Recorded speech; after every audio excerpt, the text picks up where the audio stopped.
Halo semua, balik lagi pada kesempatan kali ini saya akan bawain review dari ACME Audio Phantom Sound 4S. Gak tau bacanya ACME atau ACMEE, gimana pun terserah, bebas, suka-suka kalian. Sebelum videonya dimulai, disclaimer dulu. Phantom Sound 4S ini dikirimin sama toko Kerehore, terima kasih banyak. Namun seperti biasa, videonya 100% opini pribadi saya sendiri. Yuk kita mulai penampakan dusnya dulu. Dusnya kayak gini, saya nggak bisa bacanya. Kalau dibuka kayak apa? Iya, waktu itu dongelnya di sini. Dapat apa lagi? Dapat warranty card dan juga dapat manual yang saya nggak bisa bacanya. Selain itu dia dapat apa aja? Dapat kabel USB-A to C kalau nggak salah. Dia kabelnya lumayan panjang. Tuh, USB-A to C, USB-C to C, dan tentunya kalian dapat dongle-nya. Untuk build quality dari dongle-nya sendiri ini dari metal, mungkin aluminium. Ini lumayan ringan, tapi hati-hati di sisi-sisi sininya agak tajam ya. Ini kayaknya kalau saya gesek-gesek ke kulit saya bisa luka kayaknya. Jadi ya keep note aja. Jangan sampai kegesek-gesek ke HP kalian. Tuh aduh tajam ternyata bener. Untuk penampakan dongle-nya sendiri kayak gini, dia ada port 3.5 single-ended dan 4.4 pentacon. Di bagian satunya ada Type-C. Dia kabel removable. Jadi kalau misalkan kabelnya ketarik atau jebol, ya kalian tinggal beli kabelnya aja. Selain itu di sini ada indikator LED-nya yang jujur aja silau. Saya kalau pakai dongle ini pasti saya arahin LED-nya ke bawah aja, biar enggak mengganggu. Kita masuk ke bagian sound-nya. Sound-nya Phantom 4S ini dia netral dan sedikit condong ke arah analytical. Saya mulai dari bass-nya dulu. Dia bass-nya tight, punya impact yang padat, pembawaan decay dan transition-nya lumayan cepat.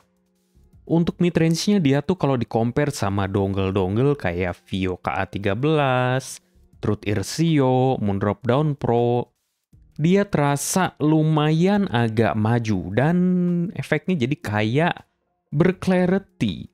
Nggak terlalu maju sih, tapi kesannya kayak jadi fokus utama dari sound-nya. Sedangkan untuk treble-nya dia normal, saya nggak nemu micin apapun. Jadi dia tuh nggak bikin IEM atau headphone kalian jadi nusuk, atau sebaliknya nggak bikin IEM atau headphone kalian jadi mendem juga. Untuk technicality-nya sendiri apabila dibandingkan dari smartphone, stage-nya jelas dia makin megah, imaging-nya juga makin tergambar wujud objek suaranya. Separasi dan positioning juga jadi lebih terpisah dan jelas lebih tajam. Apalagi kalau pakai 4.4 pentacon balance-nya. Selain itu yang paling penting dia tuh marketingnya powernya. Powernya naik jauh banget kalau dari smartphone kalian. Ini toko Kerehore juga marketing dongle ini ke saya, katanya mau cobain nggak? Ini ada dongle yang punya powernya badak untuk nge-push IM planar. Jadi ya bener sih powernya ini badak banget. Kalau misalkan kalian punya atau pengen punya IM planar, budget mepet, untuk beli IM dan si dongle-nya ya si Phantom Sound 4S ini bisa jadi salah satu wishlist kalian. Sedangkan udah bagus-bagus saya sebutin, jadi minusnya apa dari si Phantom 4S ini? 1. Dia nggak ada independent volume control karena memang nggak ada tombol volumenya. Sebenarnya ini bisa diakalin pakai USB Audio Player Pro. Tapi harus beli lagi di Play Store, harganya sekitar 100 ribuan untuk volume control. Tapi ya plusnya kalian jadi punya player bawaan juga untuk ngeplay musik. Kedua, dia power consumption-nya berasa lumayan agak nyedot. Di tes di Xiaomi 13T saya per jam dia ngabisin baterainya sekitar 15%. Dan juga dongle ini lumayan panas saat digunakan. Saya masuk ke komparasi, saya kasih 1 biji aja. Kalau di-compare ke KA13 dari Vio gimana? Tonalnya KA13 dia tuh punya bass yang lebih boomy, Berasa ada micin di bassnya. Untuk power sama-sama besar, KA13 Plusnya punya independent volume control. Setelah diupdate sih firmware-nya, karena dia punya tombol volume button. Tapi kalau untuk technicality-nya sendiri, saya malah lebih pegang si Phantom Sound 4S ini. Entah karena dia pakai ISS Saber DAC yang lebih analytical atau gimana, saya juga nggak tahu. Selain itu dari sisi dinamis suaranya juga Phantom Sound 4S ini berasa lebih lebih dinamis dibandingkan Vio KA13. Jadi konklusinya gimana sih, ini worth it atau enggak ya? Kalau nanya saya sih ya pasti saya jawabnya gini.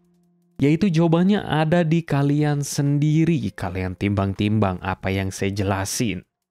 Kalau dirasa cocok ya gas aja, ini lumayan oke kok si Phantom Sound 4S ini. Ya udah paling segini aja review dari dongle Phantom Sound 4S-nya. Terima kasih udah mampir, kalau berkenan boleh dong minta sub, like, dan share juga. Saya pamit dulu, bye-bye.